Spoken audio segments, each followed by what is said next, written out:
Bom dia, meus amigos, muito bom dia. Hoje, sexta-feira, 3 de fevereiro, momento da gravação, 9h38 da madrugada. Estou eu aqui para falar sobre arquitetura de software, de novo, né? Meu Deus, de novo, fala como se fosse sofrimento. Com meu amigo Gabriel Corros. Bom dia, Gabriel, tudo bem com você? Faz tempo que a gente não estava conversando.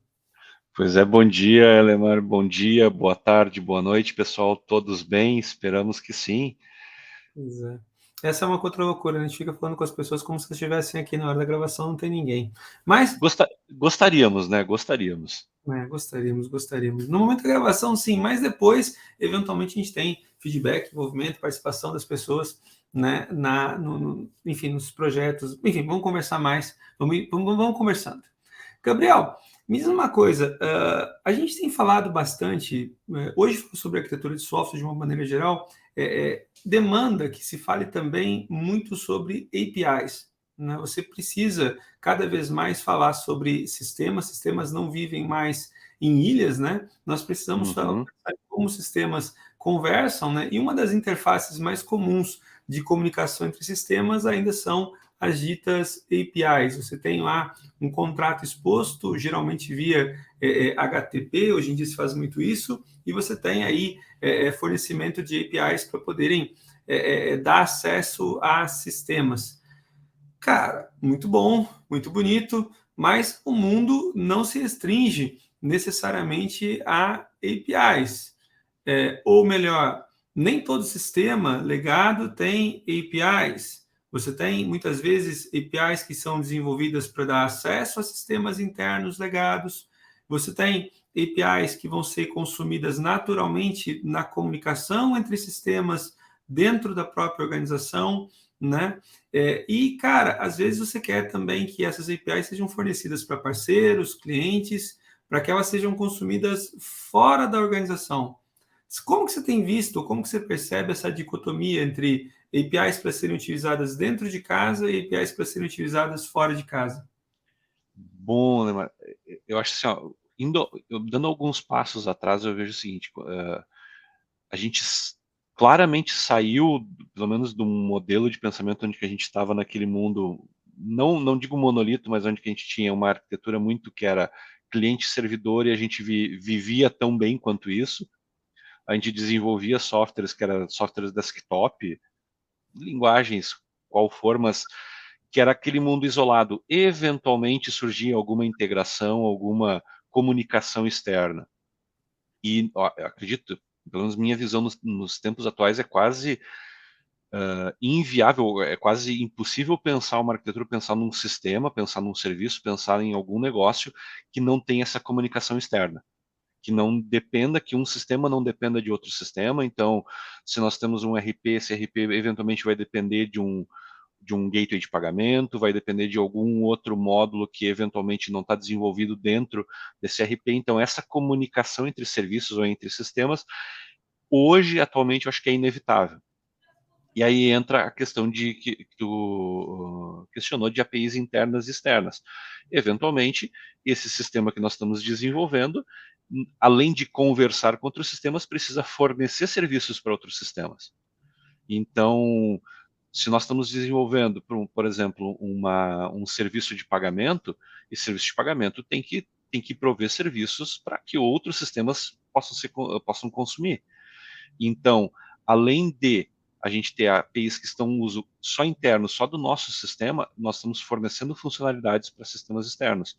Ah, mas eu tenho uma API que é só para o nosso front-end, ou é só para o nosso aplicativo mobile. Ok, eventualmente a gente vai acabar tendo uma outra API que vai ser para o mundo externo, vai ser um parceiro externo, vai ser um outro sistema a chamar de forma, vamos lá, falando hoje HTTP, de forma síncrona via HTTP. Então, é inevitável a gente pensar hoje em arquiteturas que consigam organizar essa forma de pensamento, ou pelo menos essa forma dos serviços se comportarem. E o que a gente vê muito, daí acaba sendo uma consequência, é que sistemas que não estão preparados ou não foram pensados para atender essas duas demandas, digamos assim, acaba o quê? Ligando com o assunto que a gente conversou também na semana passada, na última conversa, de acoplamento. a gente acaba criando uma API, acaba criando um serviço exposto que deveria inicialmente atender por exemplo, um aplicativo mobile e por tentar generalizar ou qual for a decisão, acaba sendo exposto para um parceiro externo. E aí a gente acaba tendo um acoplamento que, poxa, quantos outros parceiros estão consumindo? Quantos clientes externos estão consumindo além do aplicativo mobile? E se a gente alterar o contrato dessa API, o que acontece com todo mundo? É, Quantos clientes vão quebrar, né? Esse acoplamento, o que vai afetar o nosso modelo de negócio? você traz aqui um ponto muito importante, né, meu amigo Gabriel. Acho que um ponto que não pode ser de forma nenhuma ignorada, que é de novo a questão do acoplamento e o impacto disso na arquitetura e quando você pensa em APIs, né? A gente sabe, né, meu amigo Gabriel, que se você começar a desenvolver uma API, e essa é uma tentação comum da gente de tecnologia, né? Poxa, eu já tenho uma API que já está fornecendo lá interface para o meu aplicativo móvel, eu estou fornecendo a minha API, né, com essa API uma interface eventualmente para o meu aplicativo web, né, para a minha aplicação web. Essa API eventualmente está executando algum tipo de processamento, ou muitas vezes está recorrendo a sistemas legados mais pesados que estão funcionando dentro de casa, então ela está fazendo algum tipo ali de orquestração dos sistemas legados, mas ela está fornecendo lá as informações para esses dois ambientes já. Então já tenho lá dispositivo móvel e do outro lado eu tenho eventualmente a minha interface web.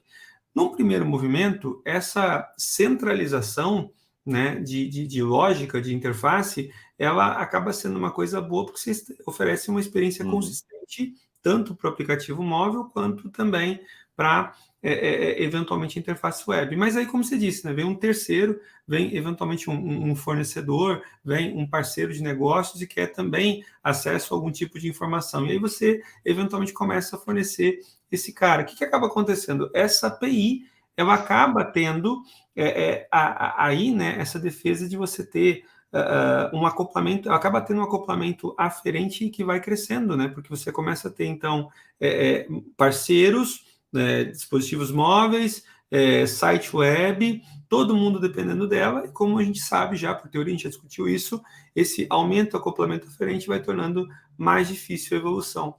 E a ideia, basicamente, uma das provocações, que essa provocação não é originalmente nossa, essa provocação é do próprio Gartner, né?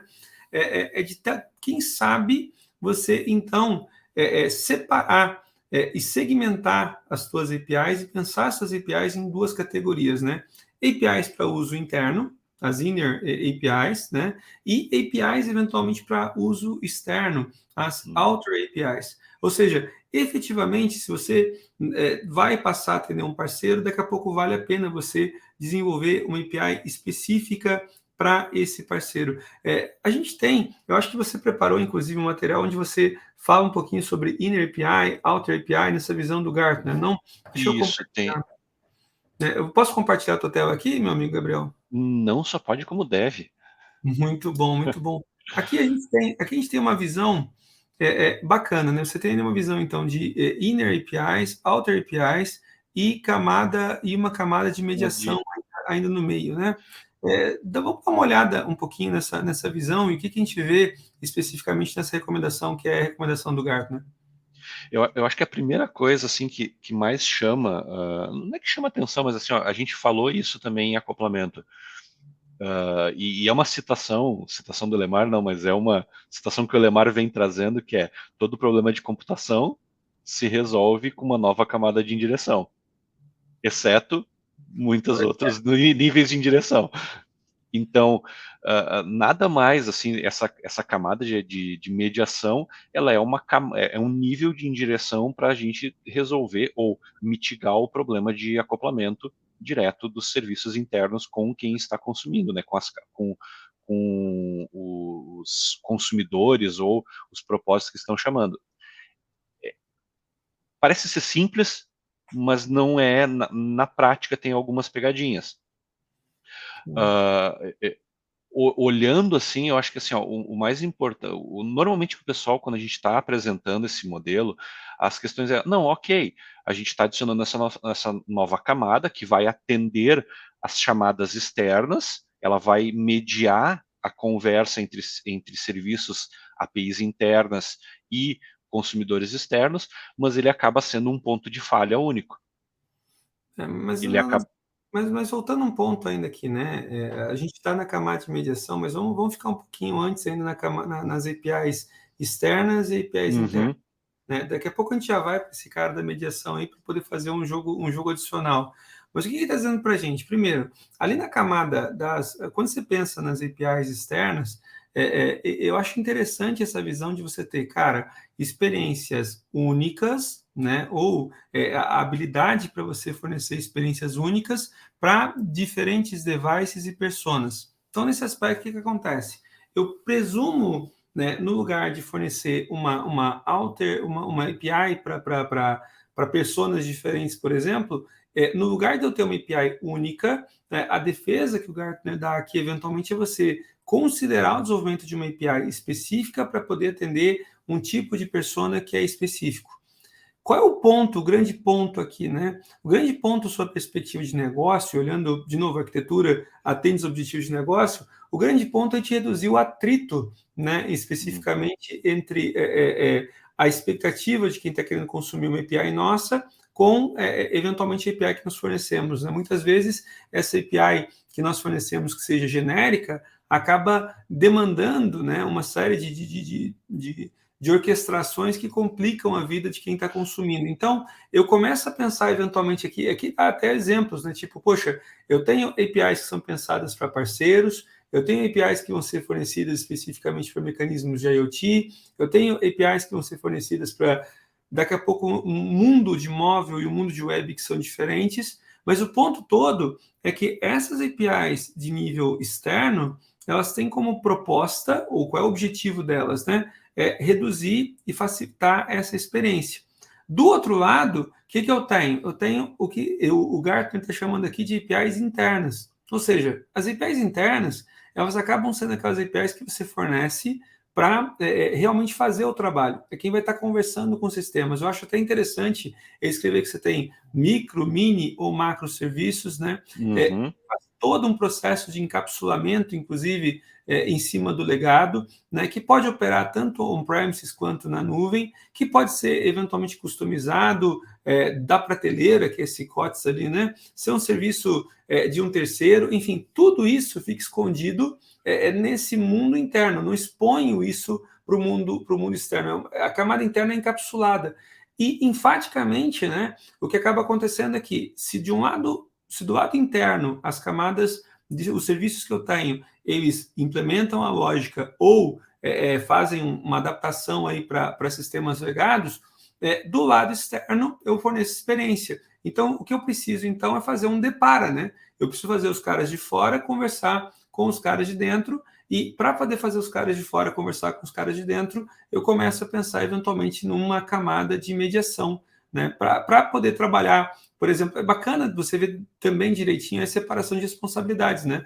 Nessa mediação, além de fazer esse mapeamento, eu penso em aspectos não técnicos, né? Ou melhor, não funcionais, como segurança, Aspectos instrumentação. próximos. Uhum.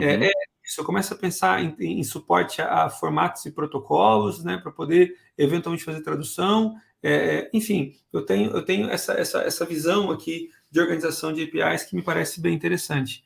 Mas, enfim, desculpa te interromper, meu Não, amigo mas coach, mas a questão toda é entender propósitos diferentes para cada um desses níveis aqui, né?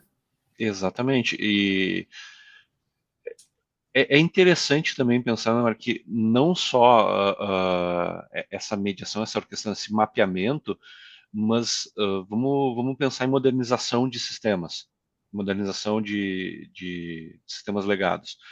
Eventualmente, desenvolver um novo serviço ou reescrever um serviço que daqui a pouco está com um protocolo, ainda está trabalhando com WSDL ou com protocolos mais antigos, demanda eventualmente um esforço grande do time ou troca de tecnologia, coisas relacionadas. Uma essa camada de mediação é relativamente simples fazer essa transformação. Ou seja, nós continuamos para aspectos de negócio, o negócio continua utilizando aquele serviço que funciona, que não teria abstraindo motivos de troca de tecnologia, mas ele continua atendendo o negócio e nós estamos fornecendo uma nova experiência para quem for consumir esse serviço, uma experiência com JSON ou com outros protocolos mais adequados que sejam. Então, por exemplo, tu comentaste de IoT, a gente pode fornecer um protocolo específico para IoT consumindo um serviço legado abaixo e de forma transparente. Então, além de organizar, eu vejo que esse padrão de API de mediação nos ajuda a resolver problemas de modernização também. Certo, certo, certo. Essa visão, ela é super, super bacana, né, meu amigo co-host, mas obviamente ela agrega para a gente um bocado de complexidade, né? Ninguém aqui está necessariamente defendendo que esse modelo de APIs internas, APIs externas, ele seja um modelo cravado em pedra, né? Que você precise enfaticamente fazer a coisa exatamente desse jeito, mas parece ser um modelo que faz sentido, né? Sim, Parece ser mas e até o curioso, sim, é complexidade, mas assim, ó, vamos fazer um paralelo, né, mano? Muitos sistemas hoje a gente acaba vendo que não chega a ser uma camada de mediação, não chega a ser uma API mediação, mas é próximo disso. Por exemplo, quando a gente adiciona um API Gateway, de certa forma, ele está algumas das características aqui o API Gateway acaba atendendo. Então, não necessariamente para fazer um mapeamento entre interno e externo, mas tu colocar, centralizar esses conceitos cross como segurança, instrumentação, transformar alguma coisa de protocolo, alguma coisa, alguns APIs gateways acabam atendendo de forma transparente, digamos assim, soluções de nuvem. Então, eu vejo, o meu sentimento é que é uma prática, que é um padrão que eventualmente as empresas já estão implementando, já estão fazendo, mas não sabiam que era esse padrão. Eu vou mais longe. Eu acho, coach, e aí entra de novo o papel da arquitetura, né? E quando você fala sobre estratégia, né? Quando eu falo sobre aspecto de estratégia, sempre que eu defendo estratégia, sob o ponto de vista de arquitetura, estratégia arquitetural, eu falo em você ter um padrão coerente para tomada de decisões. E esse padrão coerente para tomada de decisões, ele se estabelece pela formação aí de guidelines e guardrails para você fazer o design da tua aplicação. O que aqui nós temos como enfaticamente recomendações arquiteturais nesse modelo, que é o modelo que o Gartner preconiza, que é uma forma muito bacana de se pensar sistemas? Olha só, eu vou ter APIs internas e APIs externas. APIs externas com um propósito bem claro de poder fornecer a melhor experiência de consumo para quem está utilizando, seja aplicativo móvel, parceiro, fala, coach. Não, até para a gente deixar claro, quando a gente fala de experiência, o que seria experiência? Eventualmente é um contrato bem definido para aquele dispositivo, para aquele propósito que está sendo consumido. Então, eventualmente, o contrato, a experiência para um aplicativo web é diferente da experiência do aplicativo mobile. Sim, sim. O, o, Conjunto de a, dados, a, ISO, exata, né, o formato dos dados, conjunto dos dados, a forma como eu penso a utilização é diferente. Da mesma forma, né? Poxa, se eu tenho uma API para fornecer, por exemplo, vamos pensar de uma forma simples, cara. Eu tenho uma empresa que fornece, por exemplo, matéria-prima para a indústria moveleira. Eventualmente, eu tenho dentro da indústria marceneiros e eu tenho grandes fábricas, grandes indústrias. Cara, teoricamente, eu tenho uma única API para poder fazer, por exemplo, a solicitação de matéria-prima nova, pode ser algo que não seja adequado quando eu penso em um marceneiro que compra um volume pequeno para um grande fabricante que eventualmente trabalha com um volume que é maior. A interface que eu vou tentar desenhar, a interface que eu preciso desenhar para comunicar com o sistema da grande fabricante é diferente da interface que eu deveria pensar eventualmente para o marceneiro, pelo menos em potencial.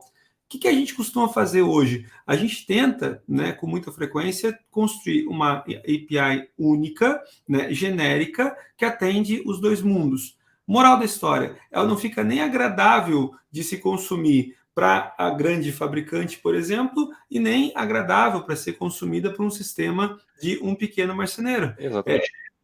Quem atende todo mundo e ninguém, né?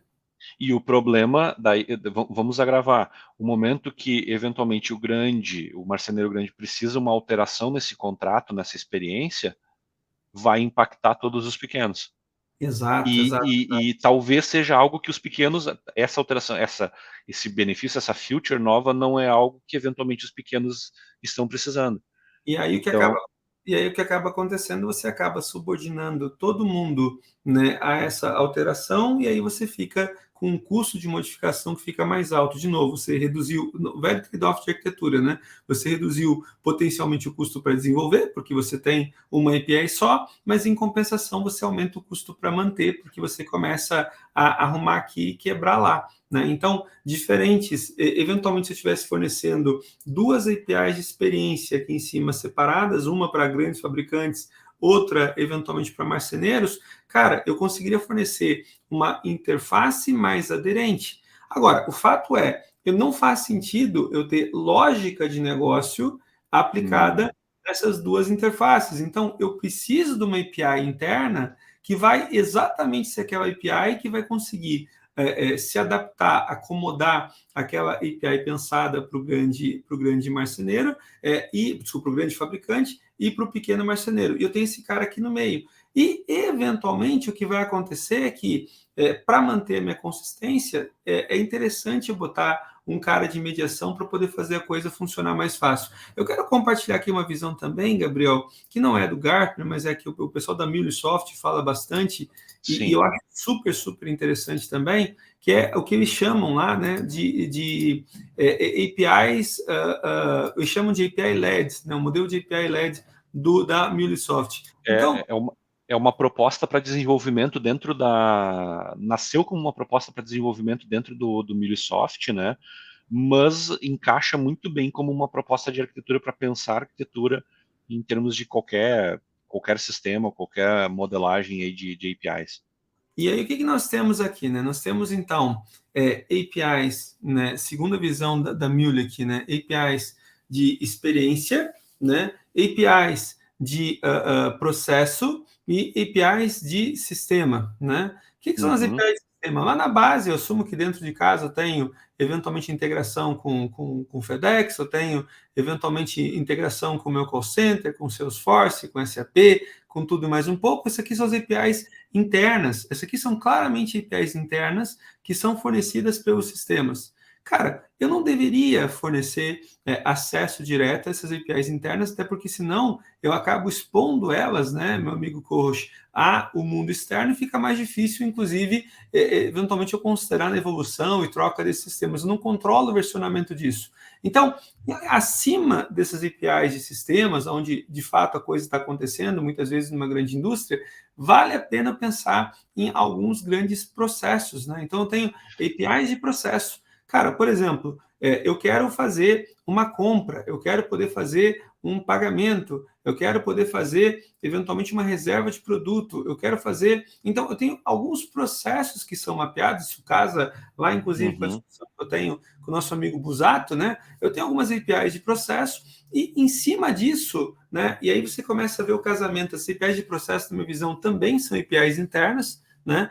Mas acima delas, eu tenho eventualmente as APIs de experiência, que na minha visão acabam mapeando lá naquele modelo do Gartner, né? Para as APIs externas, né? Porque são as APIs eventualmente onde eu começo a combinar esta persona, né? Ou este device eles conseguem executar processo A, B e C. Né? Então, a API de experiência conecta com a API de processo, que eventualmente conecta com as APIs operacionais, que são as APIs que a gente enxerga lá embaixo nos sistemas. Né?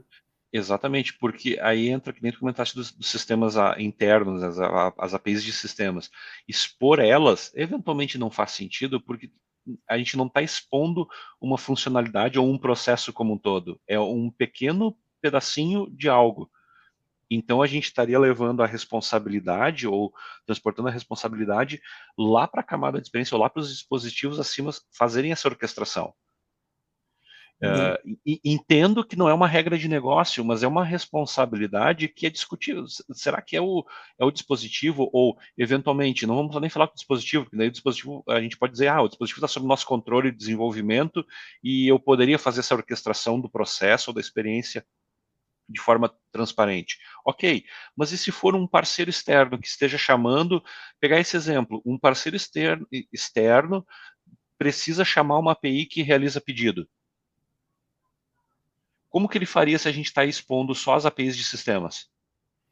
Ali embaixo. Ele teria que fazer todas aquelas chamadas que a camada de processo ou as APIs de processo estão fazendo. Então, a gente está transportando uma certa lógica do processo, não vamos dizer uma regra de negócio, mas o processo, a gente está levando essa responsabilidade para o parceiro fazer. Perde o sentido, né? Sem contar também, né, que você acaba, de novo, falando sobre acoplamento, você aumenta o acoplamento aferente sobre um componente que você tem pouca gestão. Então, na perspectiva de arquitetura, cara, olha só, eu estou utilizando o SAP e a SAP entrega para mim, por exemplo, uma série de APIs. A Salesforce também me entrega uma série de APIs. Só que na hora que eu exponho essas APIs para uso externo, consequentemente eu aumento o acoplamento aferente delas e eu torno mais difícil, por exemplo, a própria atualização de versão desses caras, né? Porque muitas vezes SAP, o Salesforce vão trazer atualizações de API que vão ser breaking changes, né? E aí você vai estar eventualmente levando essa quebra para fora também. Se você tem esse cara fornecido como uma API interna, e você volta para a ideia, cara, essa API é uma API interna que vai estar fornecendo serviço para uma API externa, cara, você já tem a beleza, né, de eventualmente reduzir esse custo da quebra, né, porque você vai estar trabalhando para adaptar as suas APIs externas e, cara, adaptando as suas APIs externas, você vai conseguir também diminuir um pouco essa dor. Só que ainda assim, você pode ter múltiplas APIs externas. E aí você pode começar a ter, então, a dor de ter que ficar atualizando múltiplas APIs externas e você tem um retraso também. E aí faz, de novo, sentido aquela visão da camada de mediação, para poder exatamente esse mapping, né, entre o que é externo e o que é interno. Deixa eu voltar para a tua tela aqui, Coach, porque eu tenho outra visão, certo? Eu troquei ali, acho que quando tu voltar, eu tenho uma visão um pouquinho mais detalhada. Queres voltar para outra? Essa aqui não, fica aí. mesmo. Mantém essa visão, traz para a gente o que você está trazendo para a gente aqui. Não, a gente, aprofundando um pouco a ideia, é que essa camada, na verdade, ela pode ser desenvolvida em casa, tranquilamente, mas a gente tem ferramentas hoje que vão atender tranquilamente o propósito dessa camada de mediação, de fazer esse mapping, esse depara de o Outer APIs aqui em vermelhinho para as APIs internas que nós temos nos sistemas. E quer falar, Lamar? Não, continua, por favor, desculpa. Não, e o interessante, como a gente estava comentando, assim, ó, nós temos como API Gateways, o Enterprise Service Bus, hoje em algumas nuvens, alguns produtos mais IPaaS, plataformas de integração, todas essas ferramentas ou tecnologias acabam atendendo o propósito de uma camada de mediação. Então, eu só queria reforçar que a gente falar de camada de mediação ou ter API de mediação não é necessariamente, vamos desenvolver, é mais um componente que precisamos desenvolver, então é mais complexidade, é mais um time desenvolvendo. Não necessariamente. Até porque, de novo, né, você está falando sobre algumas necessidades, demandas que são comuns. Então, você tem, por exemplo, segurança. Bicho, o ideal é você adotar modelos e protocolos aceitos globalmente. Então, você tem segurança resolvida de maneira transversal. Cara, gestão de tráfego, gestão de tráfego, orquestração, né? Então, eventualmente monitoramento, monetização, suporte a desenvolvedores, né? São problemas que a indústria enfrenta e você tem no mercado boas soluções. É claro que cada ambiente, né, vai acabar entregando para a gente modelos com vantagens e desvantagens. Por exemplo, quando você pega uma empresa aonde isso acontece muito, principalmente nas empresas maiores, né? Nós tivemos a predominância de SOA durante muitos anos, né? Como modelo modelo padrão para desenvolvimento de sistemas. Então, todas as APIs internas, elas eram orquestradas a partir de um serviço de barramento. Então, você tem um USB forte, né, que é o cara que vai estar te entregando essa arquitetura de comunicação e de integração.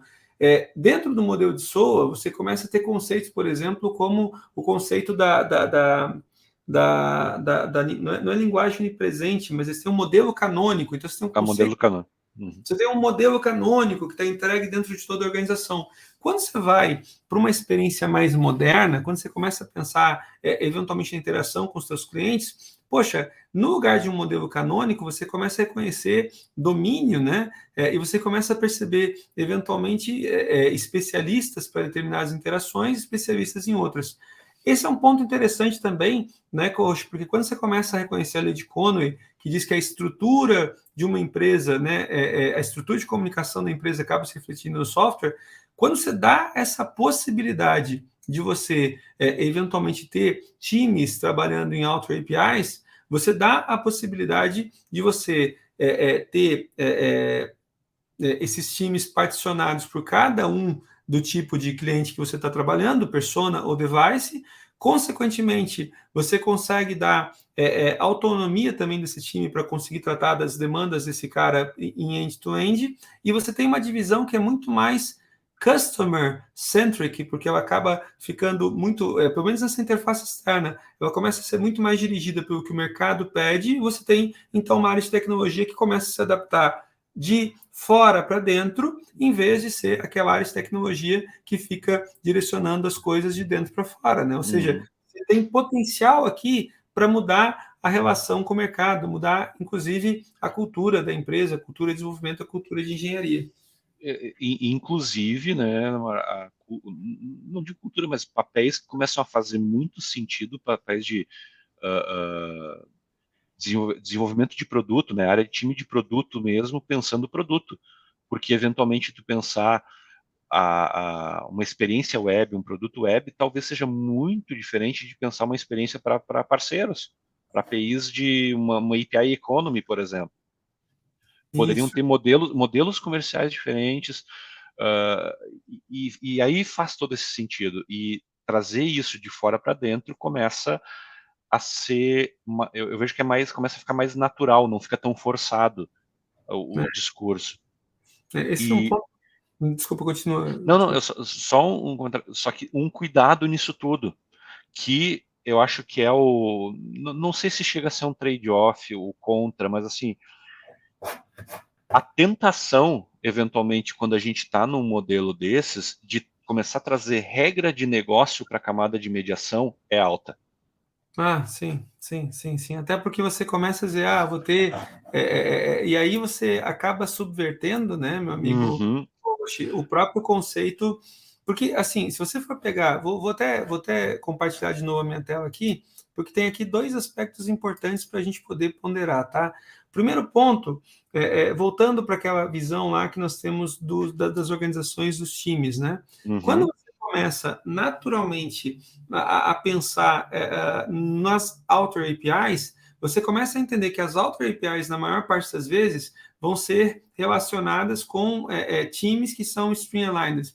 Ou seja, como essas Outer APIs estão fazendo interface direta com o mundo externo, né, com quem está consumindo, é natural que seja mais natural também a comunicação com os domain experts, né? Quando você pega, eventualmente, uma camada de mediação, você vai pegar lá, por exemplo, barramento, USB, você começa, eventualmente, a usar um API Gateway, cara, você começa a pensar naturalmente na atuação de times de plataforma. Então, você tem times de plataforma naturalmente sendo compostos aqui para poder trabalhar. E aí, a relação, geralmente, é mais com especialistas técnicos, né? Então, você tem os tech experts aqui em termos de composição. A natureza dos times acaba ficando também diferente. E um ponto bacana, né, Koroshi, é que quando você começa a pensar ainda nas APIs internas, você começa, então, a ter caras que vão tratar de subsistemas complicados, como, por exemplo, porque tem que fazer integração com o Salesforce, tem que fazer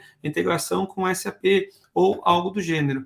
E um ponto interessante, né, meu amigo coach, até para a gente poder entender, o Martin Fowler, deixa eu até pegar aqui, Martin Fowler, Microservices. Na página de microserviços do Fowler, tem uma parte em que ele fala sobre um conceito que eu acho que é tremendamente importante. Ele fala que nós temos uma das grandes visões né, de microservices é você trabalhar com smart endpoints and dumb pipes. O que é a tal dumb pipe que está sendo dita aqui? É exatamente esse mecanismo de mediação. Ou seja, eu não posso fazer a minha camada de mediação inteligente, porque se eu fizer ela um smart pipe, eu acabo tornando os meus endpoints dumb. Né? Então, a ideia é você mantém a cultura de ter um endpoint smart e a pipe dumb. Por isso que é tão importante você ter aquela separação bem clara de atributos e responsabilidades, que foi o que o Gartner propôs. Cara, olha só, os teus outers vão estar fornecendo experiência, os teus inners vão estar fazendo o trabalho de fato, e o teu mediator aqui está fazendo segurança, eventualmente Exato. orquestração, Pode, mas mais que isso. consegue voltar para a minha tela, Mário, por favor? Claro, Eu acho que aí resume o que tu trouxe. O que eu vejo como responsabilidade da camada de mediação. Ou seja, é proxy, eventualmente assim, a gente pode nascer só como um proxy, eu estou recebendo uma chamada externa e encaminhando para alguma API interna, ou a gente pode estar adicionando políticas de segurança, a gente pode estar fazendo toda a parte de gerenciamento de tráfego, rate limits, políticas de rate limits, por exemplo, ficam aqui. Transformação, nós temos uma API interna que devolve um contrato, e para expor para o mundo externo, a gente vai para a parte web só algumas propriedades, para a parte mobile é outras propriedades. Então a gente pode fazer transformação, ou por fim, orquestração, que aí sim nesse ponto que eu acho que é o game changing quando a gente fala de API de mediação, que é orquestrar serviços internos. Ou seja, não só APIs que nós desenvolvemos em casa, mas eventualmente APIs até de parceiros que nós temos. Então, eventualmente, eu tenho que expor uma API, eu preciso expor uma experiência onde que eu tenho dependência de outros parceiros. Eu não vou expor os parceiros, eu vou expor uma experiência única onde que a baixa camada de mediação vai orquestrar essas chamadas entre essas APIs. E abstraindo tudo. E, por um outro lado, a gente ainda pode oferecer para os desenvolvedores, serviços para os desenvolvedores através dessa camada de mediação, que seriam o hub de desenvolvimento, a parte de documentação dessas APIs, tanto internas como externas, claro, segregando ainda o público, e alguns SDKs para desenvolvimento. Então, eu acho que começa a trazer mais claro as responsabilidades para ser trabalhado em cima disso. Então, aquela dúvida, eu preciso colocar uma regra de negócio, onde é que eu vou colocar? Não vai ser na camada de mediação, porque ela tem que fazer orquestração, ela tem que ter uma dessas 5 capacidades ou 5 habilidades ali. Muito bom, muito bom. E aí, meu amigo coach, também é interessante a gente observar aqui um grande disclaimer, né? Obviamente, todo esse modelo que a gente está preconizando aqui, né, coach, ele é um modelo que tem uma aderência muito forte a cenários corporativos mais complexos, né? A Com gente não toda está, certeza. obviamente, recomendando que a sua empresa aí com 4 desenvolvedores ou seu time pequeno aí com 4 desenvolvedores que tem uma API que é consumida por, sei lá, algumas centenas ou poucos milhares todos os dias, que você comece eventualmente com esse modelo tão complexo. Isso aqui é um modelo de evolução. A gente está falando exatamente de cenários corporativos complexos, de grandes empresas que precisam fazer relacionamento com múltiplos pontos, né, e precisam de um guidance arquitetural importante. Eu não posso ter a ingenuidade de uma API solitária, que é o cenário comum para quem está começando. Eu não posso ter essa ingenuidade elevada a 15ª potência numa grande indústria, porque senão eu fico com aquela API gigantesca que atende todo mundo e ao mesmo tempo não atende ninguém. Então, essa composição é importante. E é entender a prática, né, Lembra? É entender o que esse padrão traz de vantagens e desvantagens. No final do dia, é sempre isso, esse trade-off. Então, entendendo o que a gente está pagando por esse padrão, auxilia a tomada de decisão. Deixa eu tentar tangibilizar. Mesmo com um time pequeno ou não vou dizer uma API pequena, mas uma API que tenha um consumo, mas é um time pequeno mantendo, mas por estratégia de negócio, estratégia da empresa, se decide adotar um modelo comercial, uma política comercial de API Economy nova. Por enquanto, a gente trabalhava só entregando o produto de ponta a ponta, um produto web de ponta a ponta. Não vamos nem falar que a gente tenha web e mobile, é um produto, um único produto, mas se decidiu criar uma API Economy agora, que a gente vai expor as nossas APIs para que parceiros chamem e montem as suas experiências, as suas plataformas lá dentro. Já começa a fazer sentido. Não que se aplique todas as capacidades de uma API de mediação, mas começa a fazer sentido. Porque a Sim. gente começa a falar de acoplamento, qual que é a dor do acoplamento quando a gente começa a ter um API, quando começa a ofertar isso para parceiros e manter isso para o nosso desenvolvimento web ali. Então é tomar esse tipo, saber o porquê para tomar essa decisão. Outro cenário, nós estamos num cenário corporativo, como tu comentaste, complexo, onde que eu tenho N sistemas internos, com diferentes protocolos ainda de comunicação, começa a fazer sentido que tenha uma API de mediação, unificando isso e entregando uma experiência única para quem for consumir acima. Então, esse eu acho que é o grande ponto de conseguir saber as vantagens e quando utilizar. Muito bom, muito bom. Gabriel Coach, você sempre é demais, cara, e é bacana conversar com você, né? Não é Não, demais, não é demais porque demais sobra, né? Então, você é realmente um cara muito, muito bacana, sempre aprendo conversando contigo. Gabriel, eu vou fazer uma sacanagem contigo agora aqui, tá? Eu vou te dar uns 2 minutinhos para você pensar na sua mensagem final, enquanto eu faço o meu momento blogueirinho, porque a gente já está aqui com um pouco mais de 40 minutos. Eu acho que quem está nos acompanhando até aqui já leva um bocado de bagagem para eventualmente a gente poder expandir essa conversa. Então, vou fazer meu blogueirinho, momento blogueirinho em 3 fases aqui, enquanto você pensa aí. Vamos lá, momento blogueirinho, fase 1. Olha só, se você gostou dessa conversa, se você entende que essa conversa faz sentido, enfim, se ela te gerou boas provocações, bons insights, compartilha essas provocações e insights com a gente nos comentários. Se eventualmente tem algo que nós falamos que não ficou tão claro, você precisa de algum tipo de expansão, notifica isso para a gente também nos comentários. O assunto é denso, tá? Mas ele é importante, ele é relevante. A gente tem que falar sobre arquitetura, né, Gabriel? No mundo real, tem que parar de falar, eventualmente, como se falar em orientação objeto, né?